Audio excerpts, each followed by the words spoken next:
So there's a balance. If you just continue to put the price up year after year after year, you're damaging the economy, you're creating problems with affordability of electricity. It means less investment, less people cutting back, less usage of electricity, less sales, and your costs, of course, are rising. So you get into this downward spiral, of decreasing sales and rising costs, forcing you to put up your price some more, which results in more downward sales. So we have to break out of this. So I'm concerned that if the strategy is simply to put up the price, you are perpetuating this downward spiral. And that's what we need to break out of. I think they need to look at funding other than just the tariff. And that's the point I made in my submission to NERSA.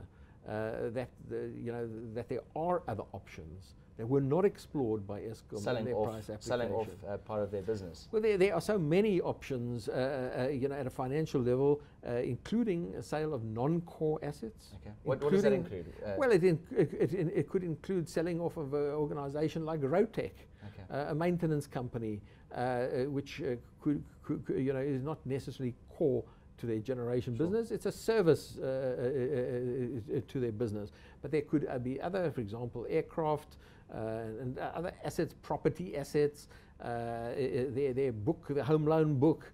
There's a number of assets which can be considered as non-core, which they could sell off. There are also core assets they could sell off. For example, old power stations. They could be sold to IPPs to enable them to fund the new power stations.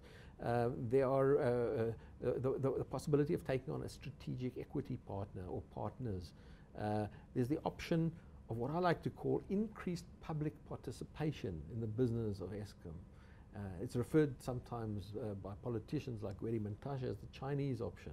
But what it really is a partial privatization along the Chinese model of maybe perhaps 30% to be listed on a stock exchange. Nothing different to what Telkom has done, to what Eskom has done, to what Sasol has done. Nothing unusual about these things. Government doesn't have to give up control of Eskom, but it could allow increased public participation through a listing on a stock exchange. And there could be combinations of all of these things. So it's not a case of one or the other, but maybe combinations of these things. And these are alternative financing options than simply to raise the tariff. Chris, Eskom probably sees you as highly critical. South Africans probably see you as highly realistic. Do you have any positive messages of where you've seen Eskom come from to where it's now? What I can say in a positive light is there are so many things, both at a financial level and at an operational level, that we're not doing, that we could be doing, that we should be doing. And that gives me a lot of hope. Because if we were doing all the right things and we had these problems, then I would really be worried. But there is so much that we can do and that we should do that I believe if we do the right thing, we can get out of this situation. We can turn it around, but we have to do the right thing for a long time. There is no quick fix.